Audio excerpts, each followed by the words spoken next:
Welcome to the 20th Annual Brattleboro Literary Festival. I'm Chard Denord, Poetry Coordinator for the festival.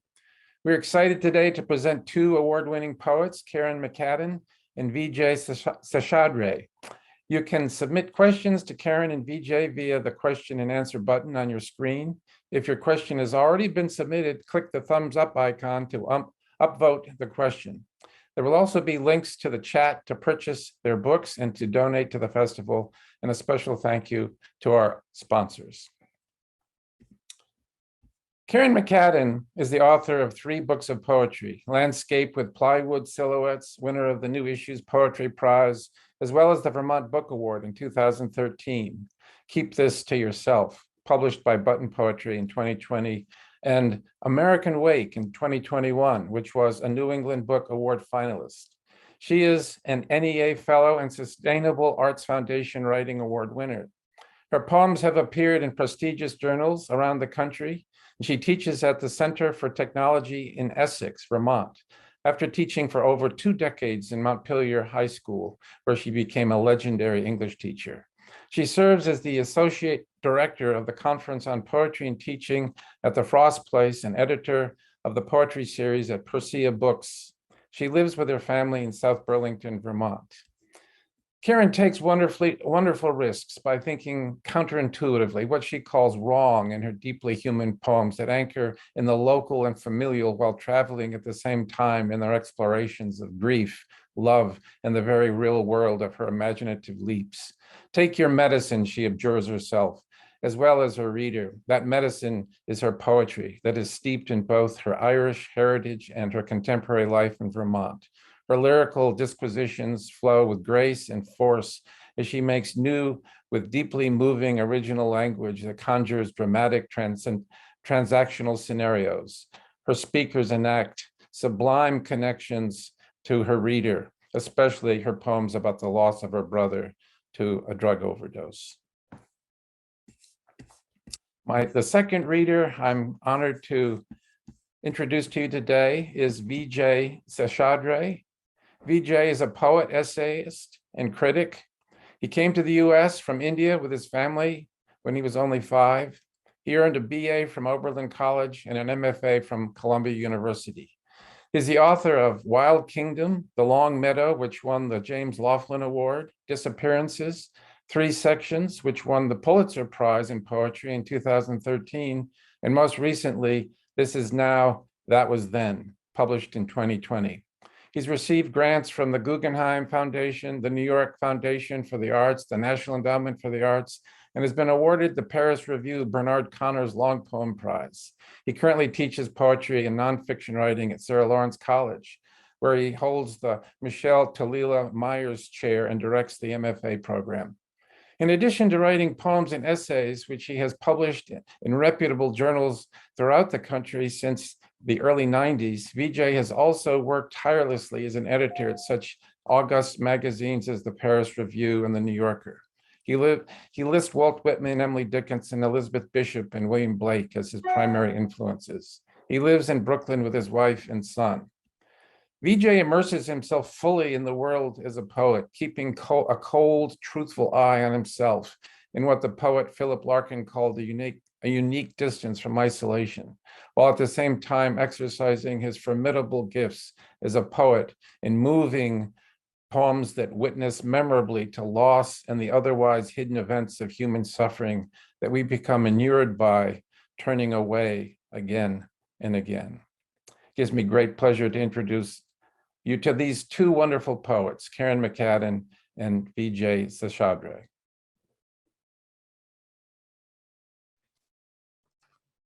Thank you so much, Chard. What a wonderful introduction. And I'm so honored to be here today with Vijay and the Brattleboro Festival is an amazing event. I wish we were all in person, but I'm really happy to be here. Thank you so much. I'm going to read today from my book, American Wake. The focus of our reading is about poems that tell stories.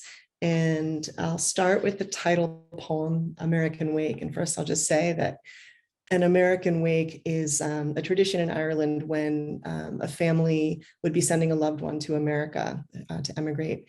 And what they would do is hold a wake, an actual wake like they do for someone who's died, but they would wake the living person, and because the connection is that they would never see them again. So my grandparents both had these wakes held for them before they came to Ireland to America in 1920, and this title poem explains the ritual. And so it doesn't so much tell a story as tell about so many stories. It starts with an epigraph. The land is too small to serve all, and we must cross the sea, which is a song from Donegal about immigration. American wake. Hold awake for the living, the leaving. Stop the clocks and turn the mirrors. Tell stories, smoke and eat and drink. It was never a question of whether they'd leave, but when. Play games to pass the time, not to check that the dead are dead, but to lift a lesser God. Tell what you've heard about the new world. Later, all you will be able to tell is what you remember. Let the keener loose on the night. Let the house wail. Sing the songs. Let pipes keep evil at bay. Square off with your child and dance. Let the neighbors whose baby was born with a call lend it, a charm against drowning. Give dry cakes for the passage, a box of eggs. Roast frogs, grind them to a powder, and bake into bread to safeguard against fever. Take no shortcuts to the dock, this is it. The bees will tell the other world who's gone. This book weaves together a number of, about 3 threads primarily, that all focus on the idea of homes that are in ruin, various stages of ruin. So one of the threads is me going back to Ireland and finding my family and my grandfather's farm, where I now go to visit every summer that I can. And it also covers the idea of divorce and remixing and trying to rebuild a home in that context, as well as losing my brother to the opioid crisis and sort of the effect of that epidemic on my nuclear family. So the next poem I'm going to read is kind of a dark love poem. It's called At Franklin County Airport. Here, there is no traffic control, just a quiet radio. You tie down your plane and sit inside at the table where I write. I learn about near misses from you. Even when I tell you I have to work, you tell me the next story. Or call over to the other guy saying, Frank, it's true, right? You remember. You bite into your sandwiches like heroes. I think of the swans up the road, scrabbling inside their wrought iron fence, as if this town were the center of anything, as if a case could be made by anything here for swans, for a town hall replica for them to shade inside, swans at the center of this place where people fall off the edge of the earth, walk away from their homes and never come back. Some of us up north have no idea where we come from, no idea what might come. Once here, we risk losing ourselves, losing children in the school with no windows.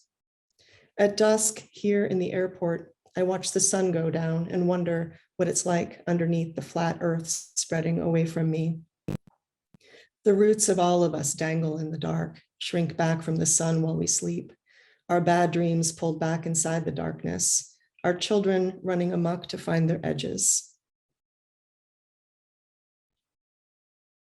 I wonder what the swans have to do with anything, why I always think about them fenced inside the green, inside the rotary, cars driving circles around them, their beaks sifting water and mud, everything they do making circles, their beaks hammering the earth soft, their feet packing it down. Night comes and I watch the trees fade. I remember the time you pointed out the satellite, your arm a pointer I couldn't follow. Yes, I said, I see it, though I didn't. And now, waiting for you to finish work, the snow comes down like a single bed sheet over the north. I hold the swans out like a question I can't answer. I don't know what they mean any more than I know how to lift one of these small planes off the ground, but I know the growl of their engines, that standing behind one, its prop wash will knock me back. Years ago, a woman ran out to her husband's plane to ask him for something, and the propeller, still running, invisible as insects' wings, cut her down as fast as we swat flies.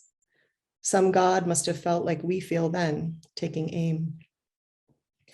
I wait for you to lock all the doors and check the tie downs out past where she died.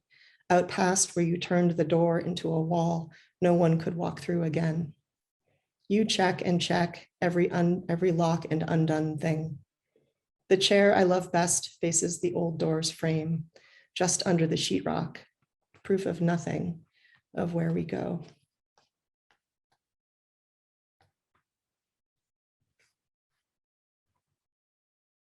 This is called Planetarium. I roamed the antique shops in town to outfit our new house, bringing home 2 flying saucer lamps, a silver bracelet with a blank field for a name, and a vintage Nova Home planetarium to surprise you, thinking you would be someone who had one as a boy, and set it on the dresser in our bedroom, giddy to show you. I unpack a few boxes, poking around the house like an adventurer who doesn't believe in booby traps. My mother calls to say my brother has overdosed and is gone. Her voice is a long and terrible song that grows a crack in my chest, or my bones double. Our home becomes a replica of a home twice as big as a place I can call home, then collapses flat. I make some necessary phone calls. Friends come to sit with me in pajamas and listen. That night in bed, I stare at the ceiling and tell you every story. I walk you back with me. I expand too. I want to know where he is, really, where. I have asked so many times now, where is gone? You get up as if to go to the bathroom or some other mundane, dark of night, glass of water chore. And I think, no, not now. But you turn on the planetarium and light up the sky so I can see where he is.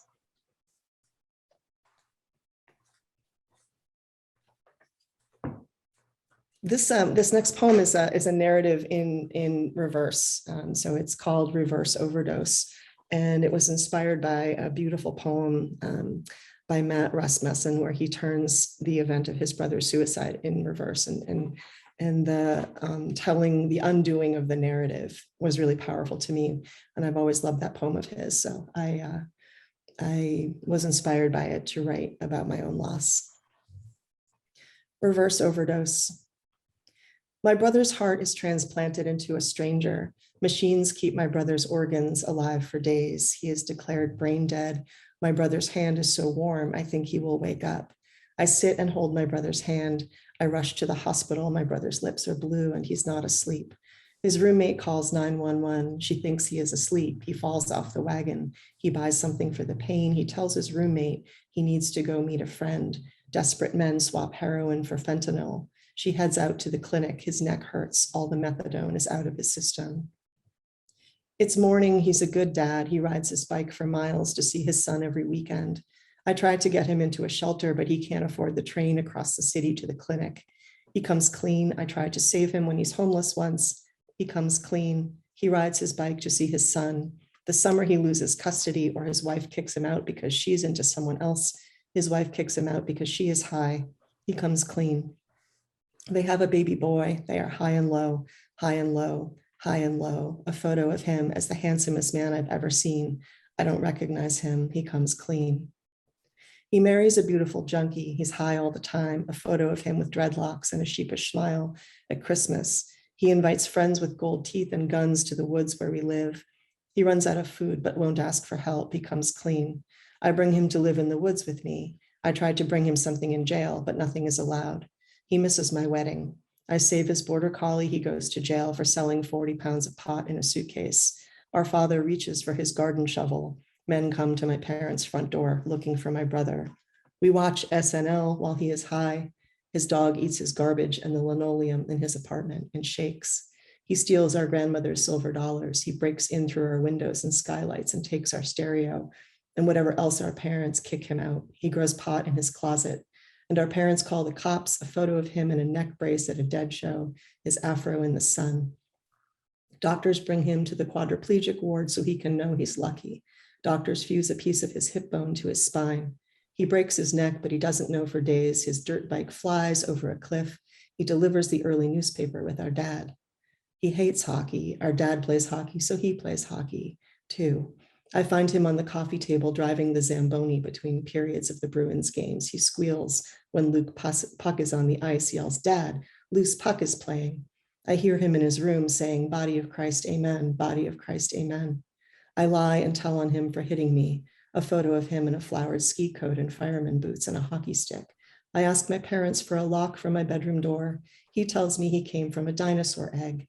I ask him where he came from, what his name used to be. We have a homecoming party for him in the backyard.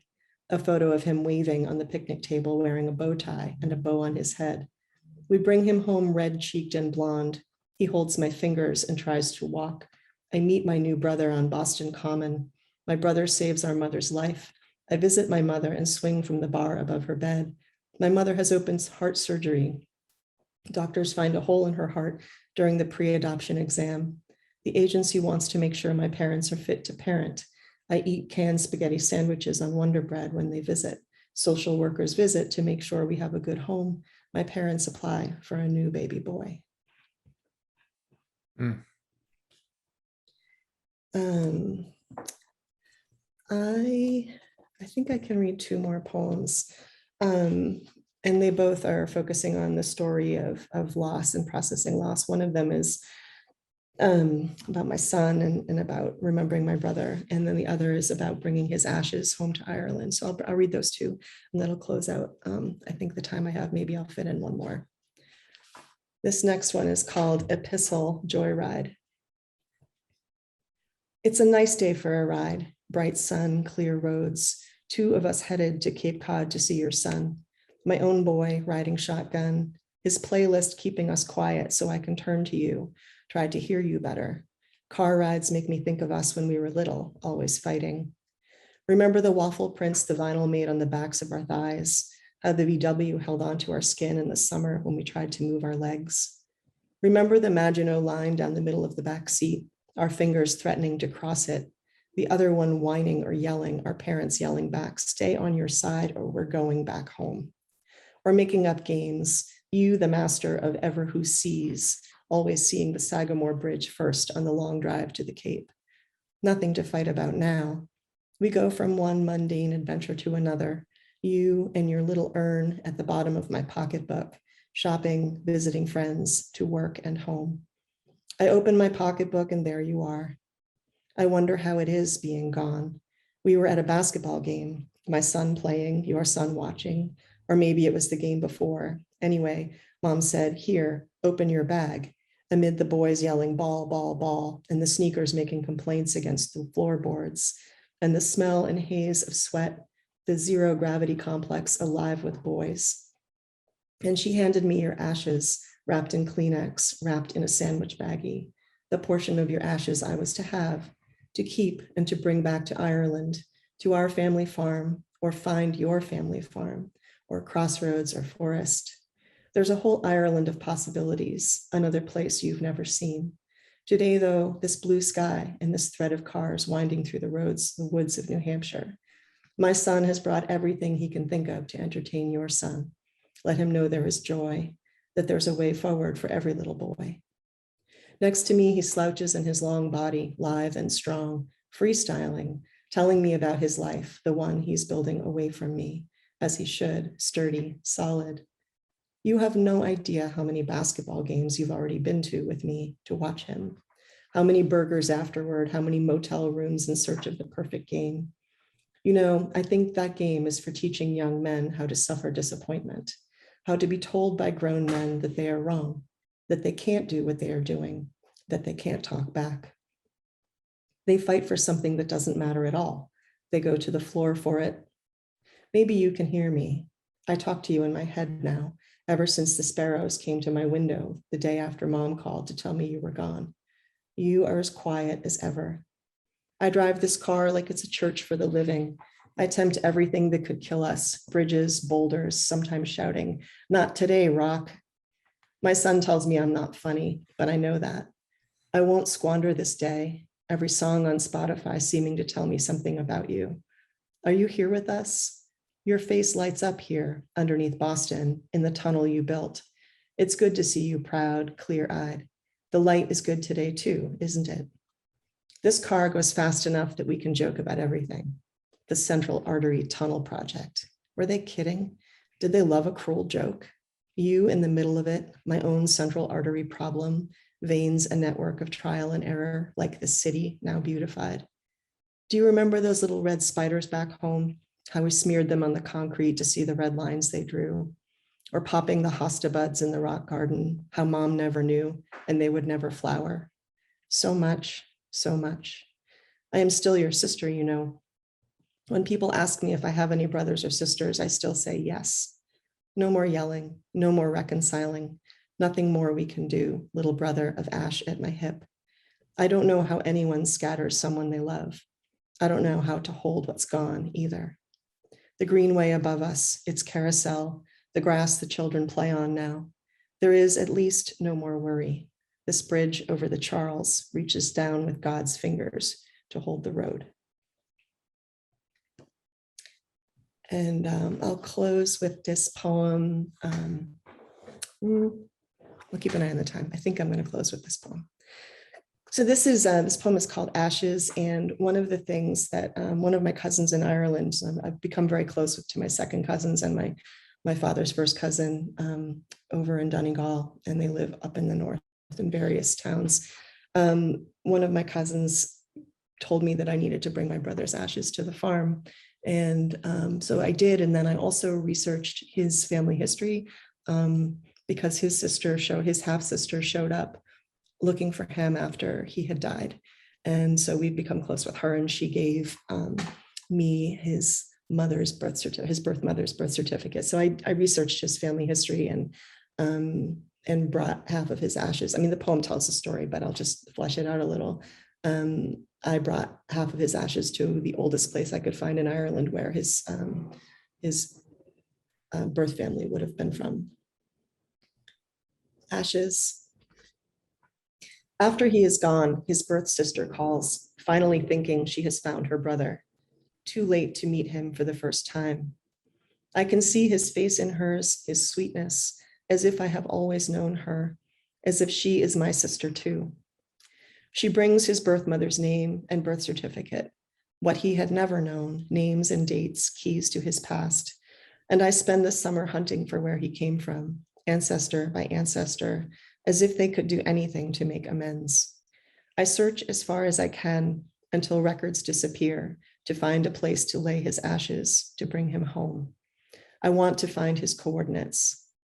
Everything unbelievable happens. Locks open. I promise to keep secrets. I stand in old St. Peter's graveyard under the church tower, in a pocket of graves walled inside the city, under a brand new mural of warrior Rory Og O'More and Margaret O'Byrne and their wolfhounds breaking into the day. The painted giant and his wife standing watch over the unmarked graves of Portlaoise and over me, holding my brother in my hand. A light rain falls, and the woman who secretly let me in waits out on the sidewalk, telling me to take my time. Here is where my brother's dead must be, or here is the ground where his people gathered for centuries, or here is a horse chestnut tree that has to be 400 years old, that his people must have seen. So there I stand with him, telling him he is home. I let his ashes fall through the ivy growing up the largest tree. Because we never know what to do, because I will never see him again, I fill my raincoat jet pocket with the tree's conkers. In the game of conkers, children thread them on strings and take turns swinging them, trying to break the other's conker. A game we would have played if we could have, if these trees had grown near us growing up. A conker that has never beat another is a nunner. If two nunners compete and one breaks the other, it's called a oneer. I'll keep going up the country to Donegal, to the bridge over the river at the crossroads to Mckadden. And after a week of carrying the rest of the ashes back and forth into the mountains, we'll put half on one side of the bridge where the water eddies peacefully, and half on the other side where it falls over rocks through the rhododendrons into a tiny cave of a valley and pools there secretly, visited only ever by my family, the only ones who know it's there, until I'm finished dividing my brother into halves before my flight home. Thanks. Thank you.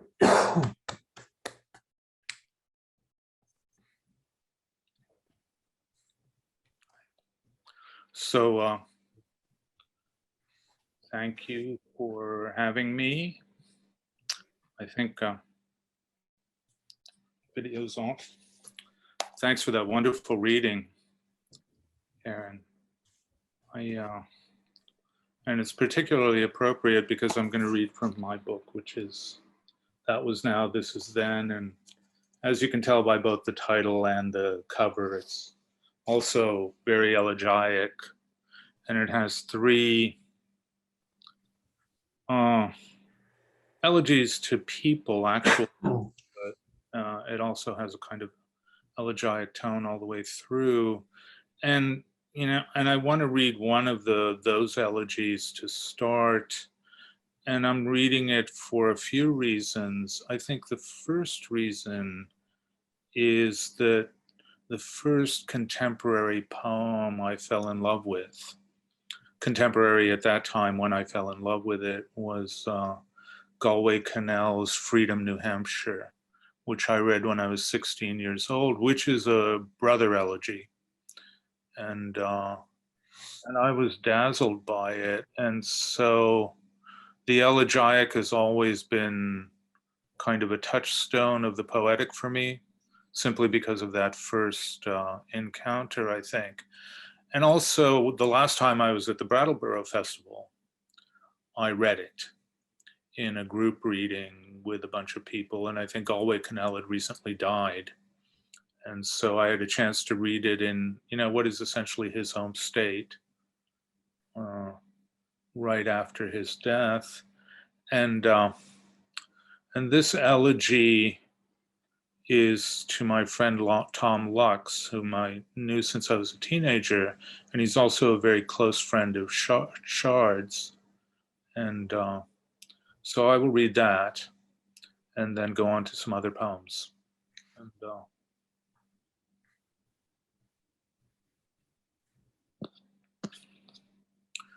And it's called Cliffhanging for Tom Lux.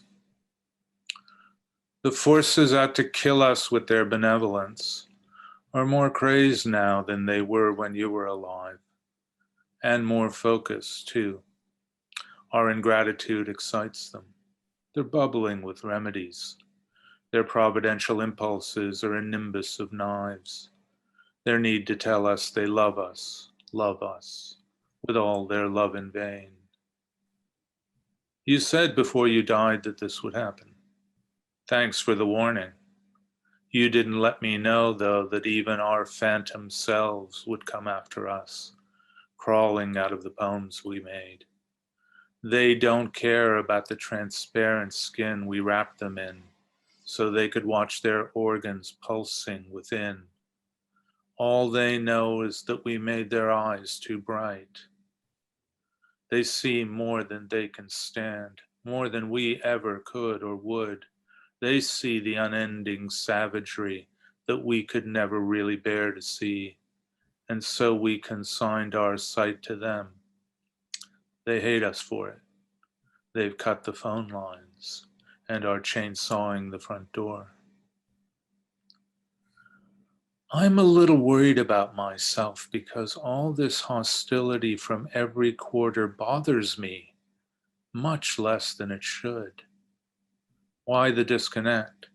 I can't figure it out, and it's long past time to take precautions.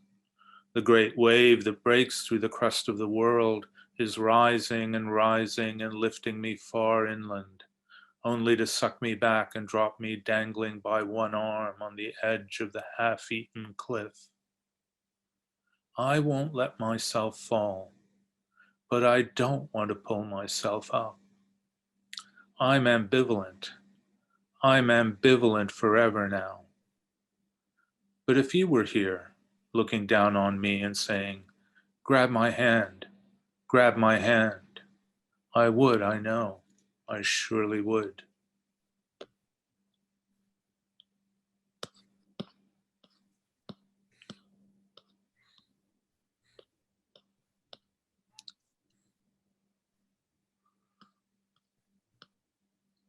This next poem is called City of Grief.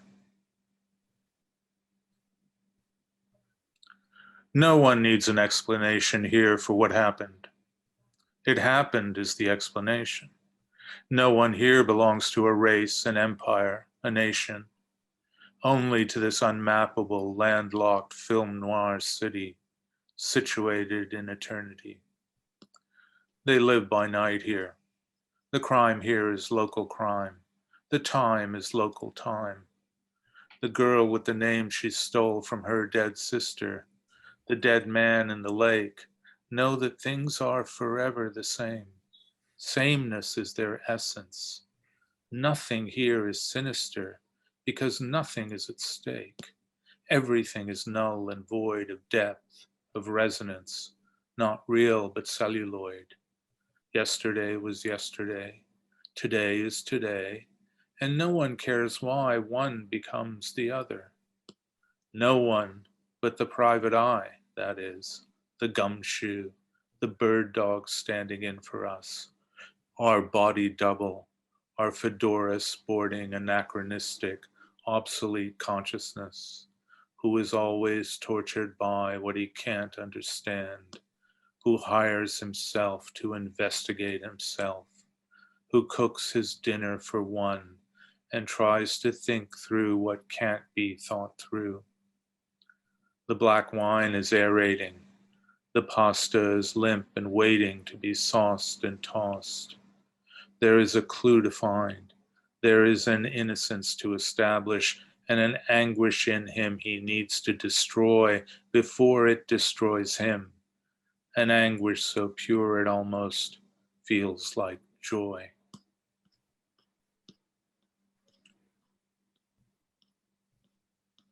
So I think the rubric Chard gave us was narrative, and actually that was kind of not a helpful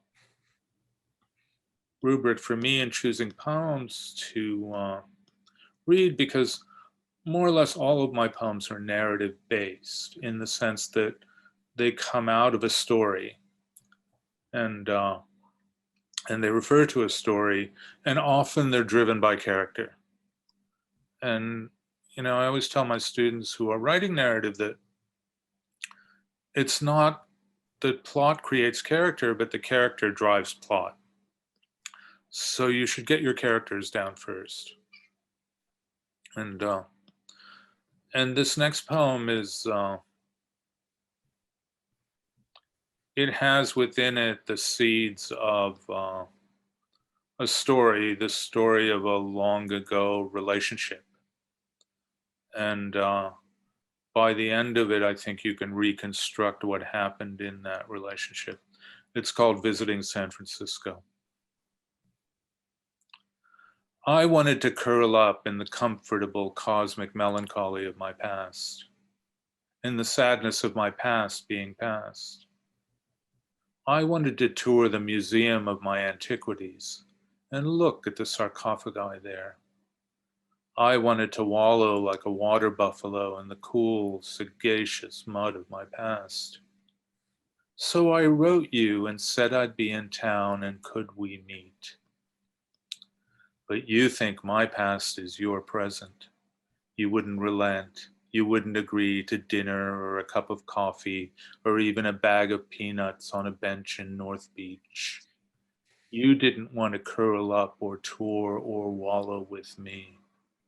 You're still mad, long after the days have turned into decades, about the ways I let you down, the 400,000 ways. Maybe I would be too, but people have done worse to me. I don't think I'm being grotesque when I tell you I've been flayed and slayed in force-fed anguish.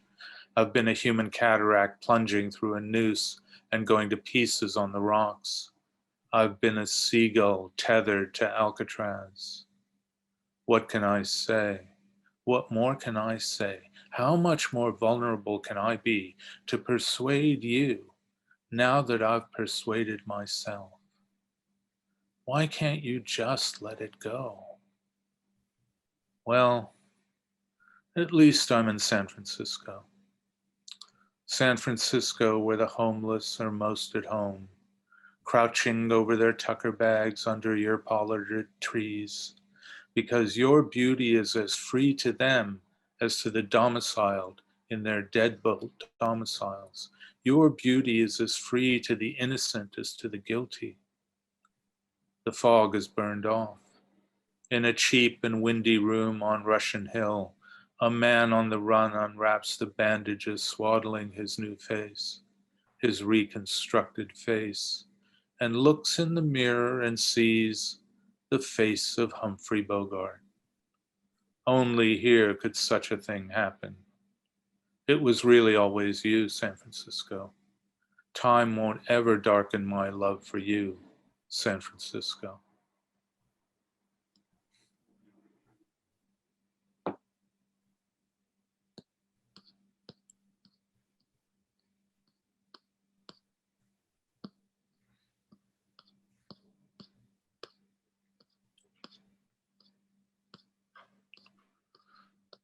This next poem is called Soliloquy. Even though it's called Soliloquy, it's not a soliloquy, it's a dramatic monologue. And you'll understand the reason why I call it Soliloquy when we get into the poem. Soliloquy. All the experts say I'm sane. Some even say I might acquire insight someday. Some even introduce me to their kids. What could be more reassuring than that? Also, when it comes to my body, I like it, and I care for it. I read the latest research. My diet is 80-20 alkalinity to acidity. My body is a temple wherein my spirit, in which I also believe, like any other normal person, is sublimely housed. So why on a train platform just before the engine barrels in, do I feel a thrill rising from my groin to my solar plexus and imagine jumping? Why on a puddle hopper from one mid-sized Midwestern city to another, going from one sales meeting to another? And I not only like myself, I like my job. Our market share is growing, business class is great, the legroom and the free drinks. Do I watch myself unbuckling my seatbelt, creeping down the aisle, wrenching counterclockwise the emergency exit's cold, recalcitrant shank, kicking open the door to the beautiful and spacious skies, and plunging 5 miles down, past the goshawks rising on their thermals, plunging to America and its billowing farms, with fields dotted here and there, with big lozenges of hay wrapped in white plastic, moist with the morning dew. Every time, the exquisite acceleration down the steeples of the air, 32 feet per second, the overheated mind ventilating at last, the ground coming up very fast, though not to hit the ground. No, what a piece of work that would turn out to be. Or to be slammed like a caddisfly against the train's bullet head, traumatizing the poor, pitiable engineer. A guy just like me, doing his job, and suddenly he finds himself face to face with horror? No, not that, never that, but simply for the moment before the last, the penultimate moment, and the moment inside the penultimate moment, and the moment inside that, and that, and that. I have heard it said, I have heard it is written, I have read of it, and I have understood by reasons light within me that the moment I am speaking of stretches across eternity and never moves on to become the next moment. And to be suspended inside it is to see our pinpoint presence among the stars reversed, and the stars themselves coalescing into a perfect orb small enough to hold in the palm of the hand, from the center of which being shall look into your eyes. Who wouldn't jump for a chance at that? Yesterday, in the General Mitchell International Airport, in the city of Milwaukee, in the state of Wisconsin, I was served an arresting fortune cookie at the Chinese restaurant there. It read, "Life cries out, be. O ancient sages of the Middle Kingdom, of course, of course."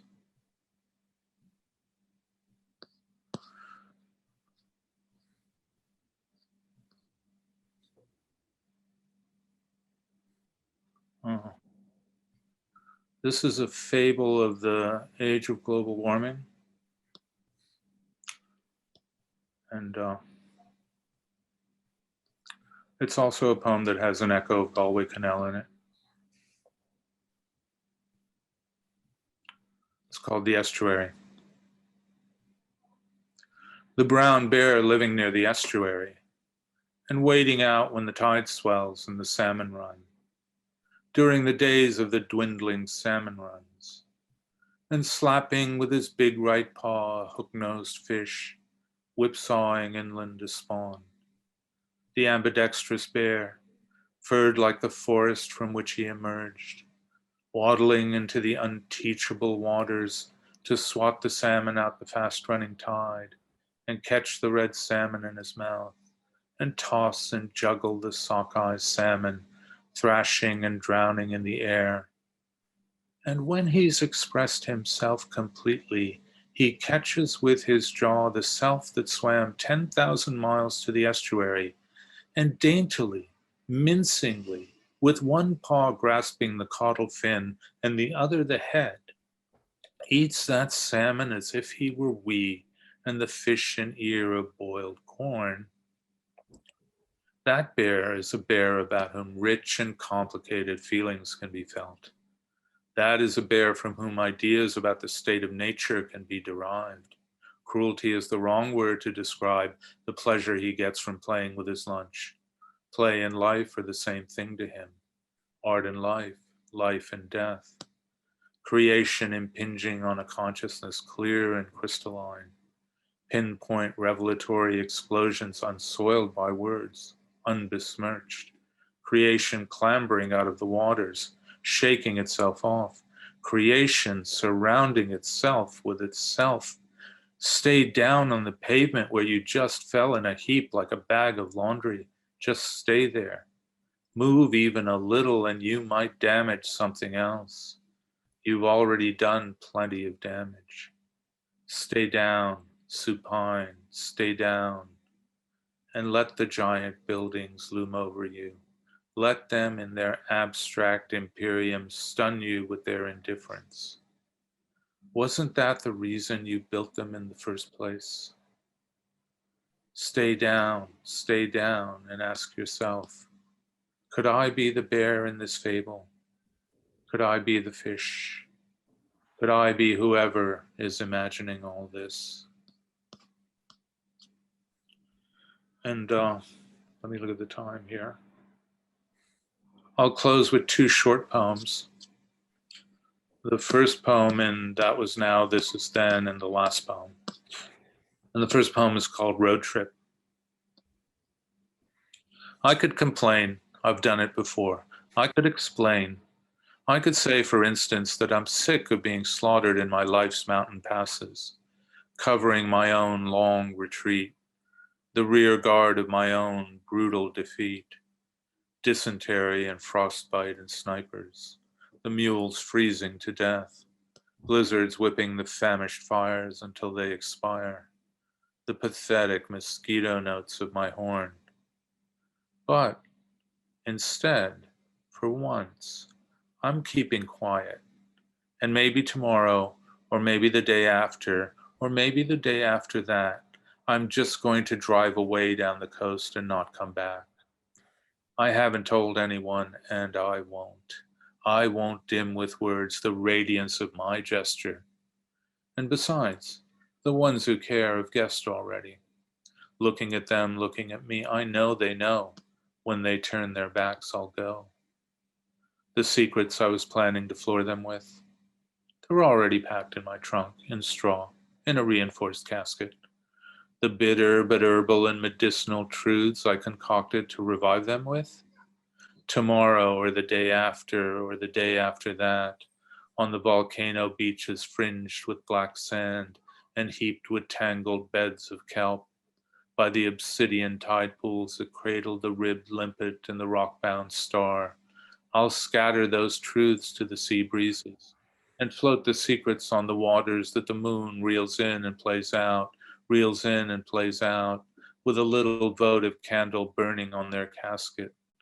And then I'll just be there, in the sunset's coppery sheen, in the dawn pearled by discreet, oblong, intimate clouds that move without desire or motive. Look at the clouds. Look how close they are. And the last poem is called To the Reader.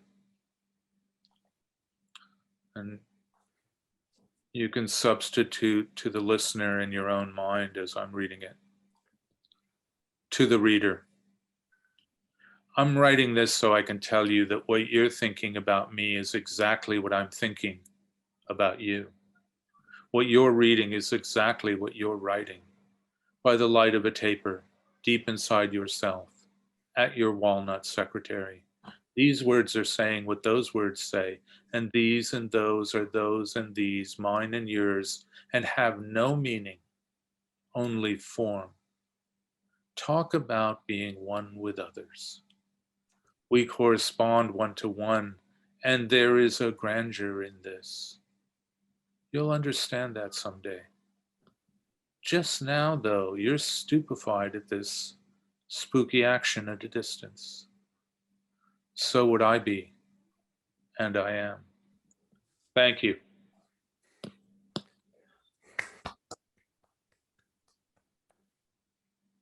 Thank you, Kerrin and Vijay. Can you hear me? Yes. Okay, good. Well, I can honestly say I can't remember hearing such two powerful readings in a row. So thank you so much, both of you. You moved me deeply, and I'm sure you moved everybody else who was listening to you.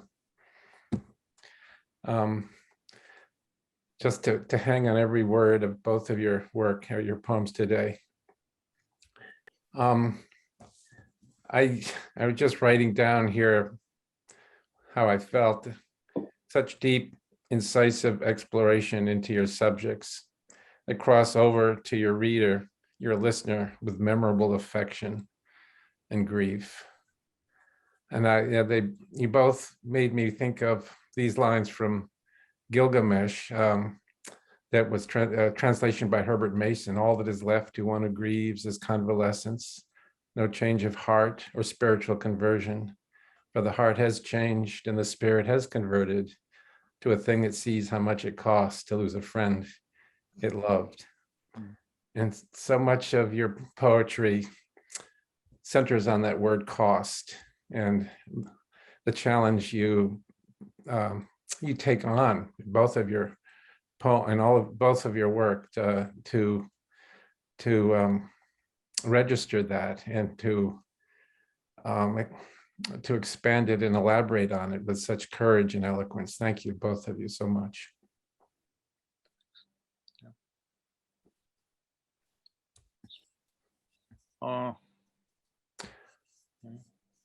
Yeah, I was kind of really interested in all of these intersections that occurred between Kerrin and me. You know, it's sort of, It seems serendipitous.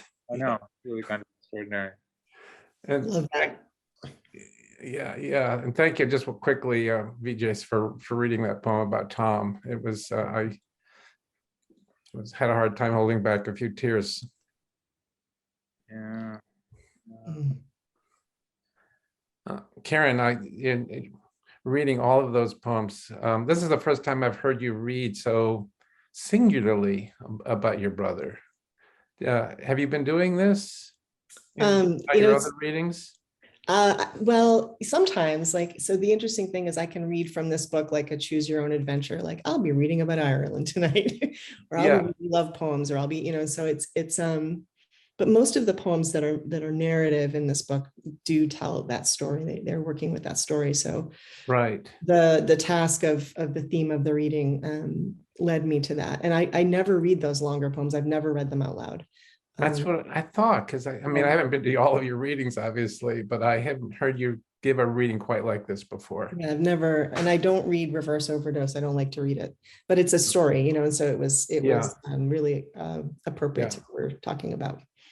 Well, just, both the personal and family history and is the way you bring it together between this country and Ireland, the bridges that you build in your work, really, create a powerful universal voice. Thank you. Of grief and how to live with it. American Wake is the book. I hope that people will go run out and buy both of your new books. They are really, they're exceptional, they're extraordinary. Do either of you want to talk a little bit about what you're doing now, about what new work? Is there, you don't have to read any further prompt. I'm just also checking out here the chat too. I'll try to read some of those in a minute, but I think people might be curious where you're turning now. What flood subjects, as Emily Dickinson would say, are you being, drowned in? Yeah. Should I go ahead and start? Sure. Go ahead, Vijay. Yeah. I think the pandemic sort of drove me into prose. Mm-hmm. And so I've been doing that just because I felt, this retrospective consciousness arrive that had to do with the sudden realization that, oh my God, this thing might kill me. Yeah. So I'd better gather my material together, all the things that I've put off writing and, Yeah. And so sort of amalgamate them and, and a lot of those things are only accessible to prose. I mean, in some sense, even though my poetry has lots of narrative elements to it and stuff, it's dependent upon the moment, the lyric moment, right? Mm-hmm. When you kind of come in touch with reality in a new and intense way. And that might be have an element of memory associated with it, certainly, emotion recollected in tranquility and all that stuff. Mm-hmm. But fundamentally, when you think about, well, what is, the nature of my experience on this, in this moment of space-time, and how am I going to deal with it? Retrospectively, prose seems to be the medium of choice, at least for me. So Mm-hmm. I've basically been writing prose. Well, I mean, I heard a little bit of a prosaic voice, but you're not sacrificing the poetry either. Yeah. I mean, it seems that you're finding a kind of new, ironically, a poetic expression in writing a little bit more prosaically. Yeah. No, I mean, I've always written prose. Yeah. I've always kind of. But in these new poems, I mean, they're you transport your ideas so beautifully with poetic expression that it sounds like poetry, but there's also a prosaic engine there. Yeah. Well, there's the engine of the sentence, Mm-hmm. That's right. Kind of a strong element in yeah. right? Yeah. The presence of the sentence of what can be done with the syntax of the English sentence, definitely. Yeah.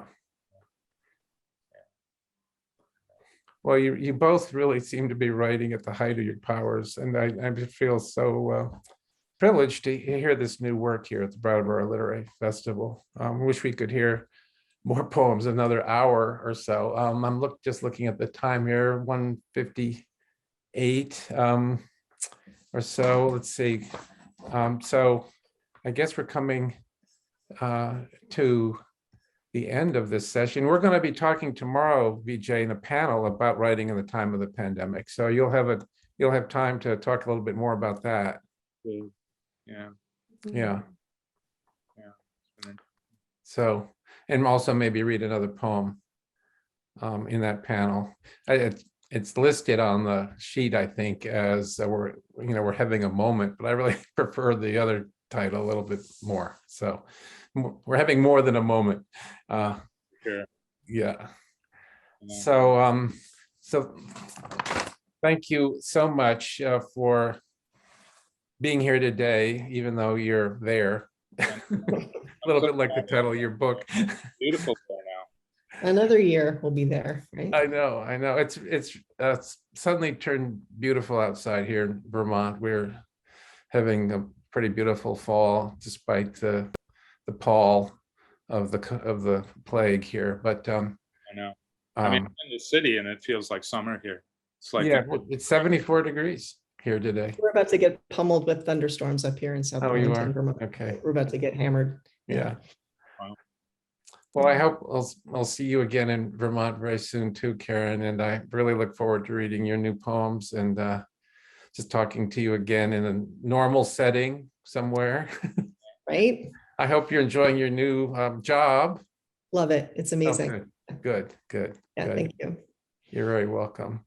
So I don't know if our overseer is tuning in here, Dan or Sandy. Are either of you there?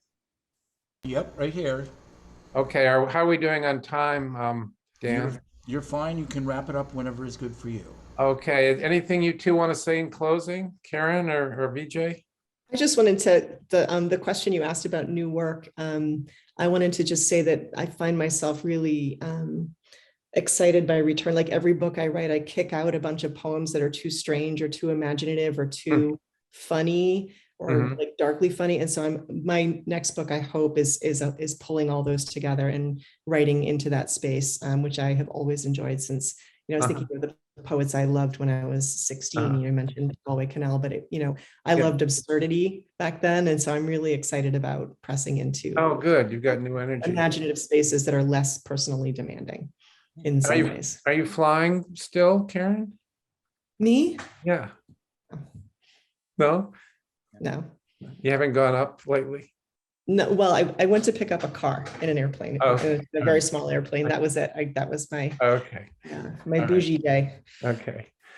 Well, I wish we could talk and hear more poems for another 3 or 4 hours, but we're going to sign off and listen to Ed Hirsch and Jane Hirschfield next. So tune in if you'd like, and we'll see you soon. I hope both of you, and either online or in person. I hope in person. So thank you again, both of you. Thanks a lot. Nice to meet you. Thank you so much. Nice to meet you. Okay, you're both more than welcome.